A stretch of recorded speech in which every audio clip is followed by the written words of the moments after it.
একটি ছোট গ্রামে থাকতো রাহুল নামের এক সাহসী ছেলে। গ্রামের বাইরে ছিল একটি পুরানো ভাঙা বাড়ি। সবাই বলতো সেখানে নাকি ভূত থাকে, তাই কেউ সেই বাড়ির ধারে কাছেও যেত না। একদিন রাহুল বলল, ভূত থাকুক আর না থাকুক, আমি নিজের চোখে দেখে আসবো। রাতে সে টর্চ হাতে করে ভাঙা বাড়িতে ঢুকলো। হঠাৎ সে শুনতে পেল হু হু, কে এসেছে?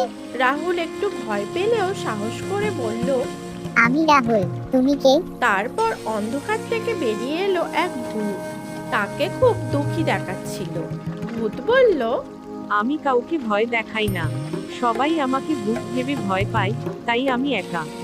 রাহুল মুচকি হাসলো আর বলল, ভয় পাওয়ার কিছু নেই, তুমি বাইরে চলো, সবাই তোমাকেও ভালোবাসবে। সেই দিন থেকে ভূত আর কাউকে ভয় দেখাতো না। গ্রামবাসীরাও বুঝলো সব ভয় আসলে মনের ভেতরেই থাকে।